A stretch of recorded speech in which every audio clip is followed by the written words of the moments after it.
कुछ भक्तजन आज भी कह रहे हैं कि अरे कोई बात नहीं, 3 रुपए ही तो बढ़े हैं। इसी दिन मोदी जी कह देंगे कि शवासन में सीधे लेट जाओ, सांस रोक लो, मर जाओ सारे। और भगत तब भी कहेंगे कि वाह वाह वाह, योगा का एक आसन बताया है महाराज ने। हाँ, जब जब देश पर संकट आता है मोदी जी बाहर भाग जाते हैं, और जब जब कोई चुनाव आता है फिर फटाक से आके वो चुनाव की रैली लेने लग जाते हैं। इनका जहाज के हवा से चलता है। अरे एक आदमी के लिए 8,500 करोड़ का हवाई जहाज और पता नहीं सैकड़ों लोग उसके साथ जाते हैं। करते क्या है ये वहाँ जाकर? ये उसके लिए बिजनेस ढूंढते हैं, अंबानी अडानी के लिए। ये कोई देश के लिए तेल लेने नहीं जा रहे हैं। जब चुनाव चल रहे होंगे तब कहेंगे हमारी अर्थव्यवस्था बहुत मजबूत है और हमें किसी चीज़ का डर नहीं है, हमारे पास महीनों का तेल और गैस डीजल पेट्रोल है। और जैसे ही चुनाव खत्म हुए अब अर्थव्यवस्था में इन्हें छेद दिखाई देने लग गए। अब इनके लिए अर्थव्यवस्था कमज़ोर हो गई। लूटा किसने? लाखों करोड़ रुपए किसने लूटे? अंबानी ने। वो विश्व का सेकंड थर्ड नंबर का बन गया और देश जो है निचले से पायदान पर आ गया।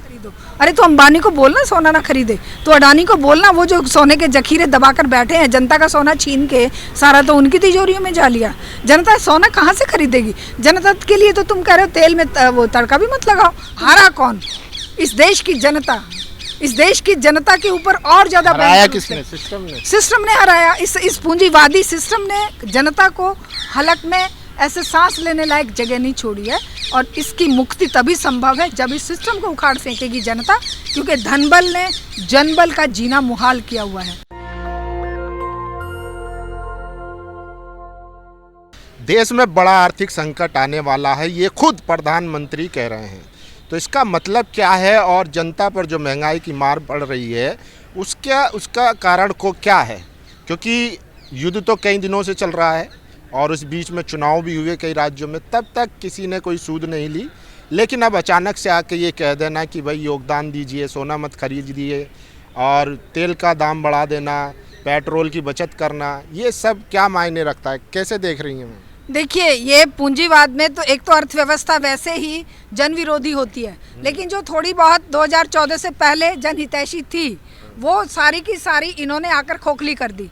इन्होंने जो है 4-5 पूंजीपति घरानों को ही, खास करके अडानी अंबानी को, वो पहले नंबर पर ला दिए विश्व के जो अमीरों की लिस्ट में, और देश को निचले से पहले नंबर पर लाने का प्रयास चल रहा है। महंगाई का कारण कोई ये आज का युद्ध नहीं है, ये महंगाई की मार जनता पे नोटबंदी के टाइम पड़ी थी, उसके बाद जीएसटी के टाइम पे पड़ी, उसके बाद कोरोना में लोगों का जीवन मुहाल हुआ, उसके बाद कौन सा ऐसा कदम है जिससे कि जनता के अंदर कोई पॉजिटिव बात आई हो?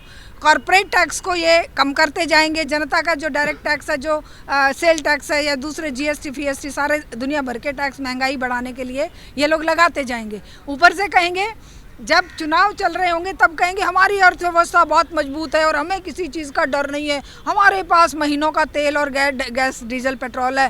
और जैसे ही चुनाव खत्म हुए अब अर्थव्यवस्था में इन्हें छेद दिखाई देने लग गए।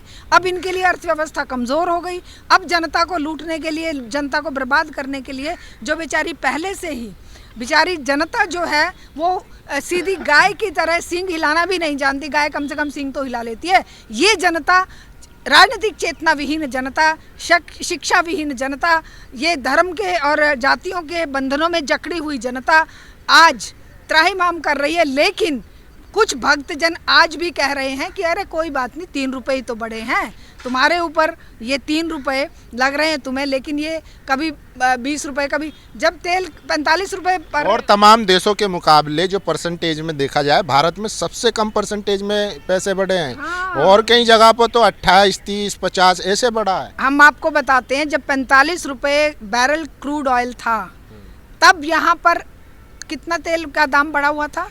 90 के आसपास चल रहा था ना। अब जब और वो तेल जब 110 रुपये पर बैरल था मनमोहन के टाइम पे, तब यहाँ पर तेल 60-65 रुपये था। डीजल यानी गैस भी उस समय 300 रुपये की थी। अब इन्होंने सस्ते टाइम पर बढ़ाकर 100 के आसपास ला दिया, और अब जब भाव बढ़ रहा है और देशों में तो वो ठीक बढ़ रहा है, क्योंकि उन देशों ने तो जब सस्ता था तब अपने लोगों को राहत पहुँचाई। अब हमारे देश में राहत क्या, लूट पहुंची किसको? अंबानी की कंपनियों को, दूसरी तेल कंपनियों को। और देश क्रूड ऑयल आयात करता था और उस तेल को रिफाइन करके यूरोप में महंगे दाम पर अंबानी बेच रहा था। और जब अमेरिका ने प्रतिबंध लगाया अमेरिका ने, जब इनको कहा कि भाई तुम ये नहीं कर सकते, रशिया से तेल नहीं खरीद सकते, तब वो खामियाजा जनता को भुगतना पड़ा। जब वो उसने टैरिफ की मार डाली कि तुमने ये बहुत गलत किया है कि रशिया से तेल खरीद रहे हो, रशिया यूक्रेन युद्ध में पैसे का यूज़ कर रहा है, तब वो मार किस पर पड़ी? जनता पर पड़ी। लूटा किसने? लाखों करोड़ रुपए किसने लूटे? अंबानी ने। वो विश्व का सेकंड थर्ड नंबर का बन गया और देश जो है निचले से पायदान पर आ गया। तो आप मोदी जी को सहयोग नहीं देंगे जो कह रहे हैं देश के लिए कम से कम सोना मत खरीदिए, कम से कम विदेश यात्रा पे जाइए, गाड़ियों से चले, अपनी कम से कम गाड़ी का इस्तेमाल करें, मेट्रो बस इनका ज़्यादा प्रयोग करें? हाँ बिल्कुल, मोदी जी खुद को अपना सहयोग देना। पहले 8,500 करोड़ के हवाई जहाज में जिसमें केवल एक अमेरिका के तो कर ही रहे ना। देखिए देश के लिए एकदम गए हैं वो, बाहर तेल का इंतजाम करने गए, दुबई में गए। हाँ, जब देश पर संकट आता है मोदी जी बाहर भाग जाते हैं, और जब कोई चुनाव आता है फिर फटाक से आके वो चुनाव की रैली लेने लग जाते हैं। रैली चुनाव ना हो तब भी जाके गुजरात में हजारों व्हीकल्स के साथ रैली करते हैं। वो तेल पेट्रोल के बिना चलती है, वो हवा से या पानी से चलती है। इनका जहाज के हवा से चलता है। अरे एक आदमी के लिए 8,500 करोड़ का हवाई जहाज और पता नहीं सैकड़ों लोग उसके साथ जाते हैं। करते क्या है ये वहाँ जाकर? ये उसके लिए बिजनेस ढूंढते हैं, अंबानी अडानी के लिए। ये कोई देश के लिए तेल लेने नहीं जा रहे हैं। ये देश के लिए अगर कुछ किया होता 2014 से लेके और 2026 आ गया तो देश को सम्मान मिलता। आज देश नाम जैसे मूवमेंट जो भारत ने खड़ा किया था, नॉन अलाइन मूवमेंट, जो दो खेमों के बीच से रास्ता बनाकर कमज़ोर देशों के लिए एक मसीहा बना था भारत, आज भारत की धेले की कदर नहीं छोड़ी मोदी ने। क्योंकि ये जाके मोदी जो आज तो ज़्यादा मजबूत हुआ है ना, फादरलैंड के साथ खड़ा है, फादरलैंड उसके साथ खड़ा है। एक क्रिमिनल के साथ, एक देश जिसका कि यूएनओ में जिसके ऊपर वार क्राइम है, मानवता के खिलाफ युद्ध अपराधी है, वो कहीं जाए तो उसको जेल हो जाए, उससे ये अवार्ड लेकर आता है, उसके गले मिल के आता है, उसका ये फादरलैंड बताता है उसको। तो ऐसे मोदी ने देश का कितनी प्रतिष्ठा बढ़ाई है, ये जनता को सोचने की ज़रूरत है। हम कुछ नहीं कहेंगे कि इसने जो दिया है सोना मत खरीदो, सोने लायक छोड़ा है तुमने जनता को। जनता तो अपनी रोटी नहीं खरीद पा रही, जनता तो एक सिलेंडर नहीं खरीद पा रही। तुम कह रहे हो कि सोना मत खरीदो। अरे तो अंबानी को बोलना सोना ना खरीदे, तो अडानी को बोलना, वो जो सोने के जखीरे दबाकर बैठे हैं, जनता का सोना छीन के सारा तो उनकी तिजोरियों में जा लिया। जनता सोना कहाँ से खरीदेगी? जनता के लिए तो तुम कह रहे हो तेल में वो तड़का भी मत लगाओ, तुम तो घर से बाहर भी मत निकलो। तुम किसी दिन मोदी जी कह देंगे कि शवासन में सीधे लेट जाओ, सांस रोक लो, मर जाओ सारे। और भगत तब भी कहेंगे कि वाह वाह वाह, योगा का एक आसन बताया है महाराज ने। तो ये जो चल रहा है ये बहुत ही खतरनाक दौर से भारत गुजर रहा है, और जन मुक्ति का रास्ता एकमात्र जन आंदोलन है। जनता को अपनी आवाज़ बुलंद करनी पड़ेगी, अपने हक के लिए आना पड़ेगा। हिंदू मुसलमान दलित स्वर्ण के झगड़े ख़त्म करने पड़ेंगे, तब ही हमारे देश में हमारे अधिकार सुरक्षित रह सकते हैं, बेटियों पर होने वाले अटैक रुक सकते हैं। नहीं तो ये तो आपको लगता है मोदी फोबिया हो गया, वरना मोदी जी का तो डंका बज रहा है। हाँ। अमेरिका में भी अडानी के ऊपर केस वापस लिए जा रहे हैं। देखिए आप कितनी ताकत है।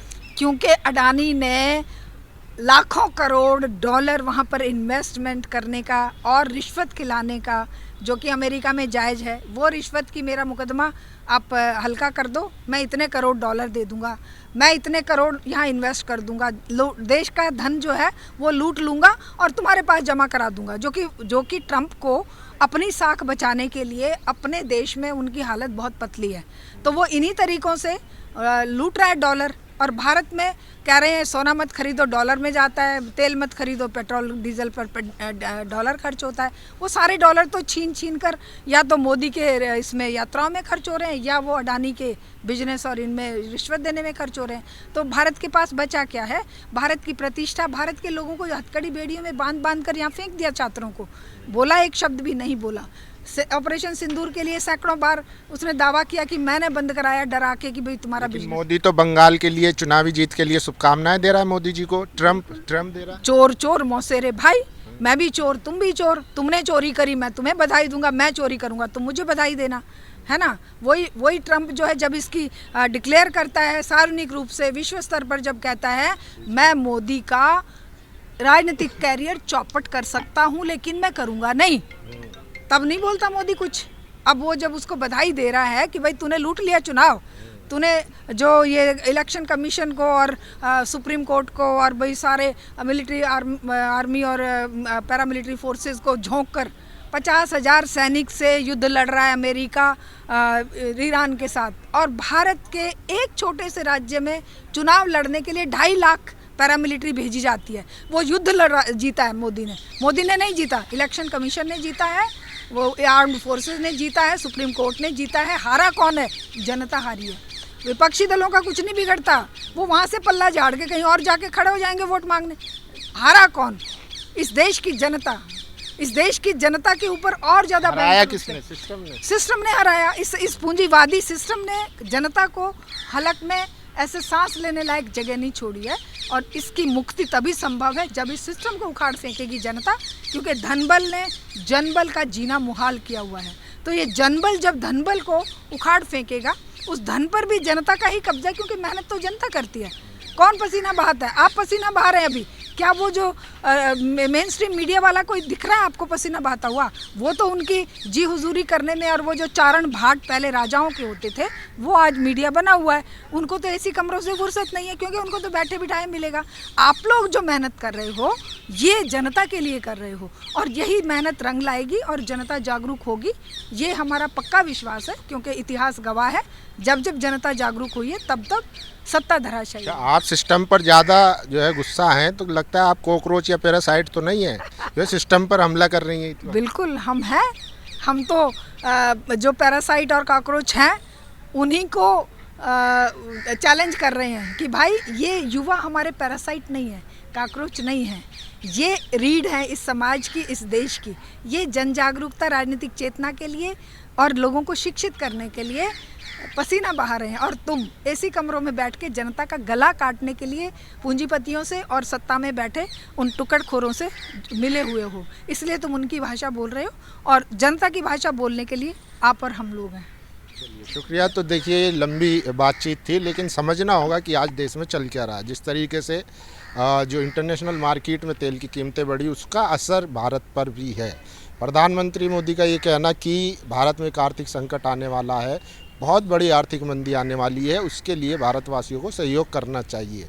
तो इसको भी समझना पड़ेगा। और पिछले 10-12 साल से हम लोग यही बात लगातार कहते आए हैं कि भारत में स्थिति वैसी नहीं है जैसी दिखाई जा रही है। अभी भी मीडिया आपको सब सही दिखा रहा है, वो सर्राफा व्यापारियों से दिखा रहा है कि वो योगदान देने के लिए तैयार है। तो स्थिति अभी भी वैसी नहीं है, और ये गुब्बारा बहुत जल्द फटने वाला है। बाकी आप लोगों की क्या राय, अपनी राय जरूर दीजिए।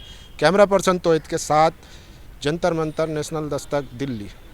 नेशनल दस्तक की आपसे गुजारिश है कि अगर इसको बचाना चाहते हैं तो नेशनल दस्तक को सब्सक्राइब करने के लिए रेड कलर के सब्सक्राइब बटन को दबाएं, फिर बेल आइकन की घंटी दबाएं। नेशनल दस्तक को बचाने के लिए बहुत जरूरी है कि हर खबर को शेयर करें, लाइक करें, कमेंट जरूर करें।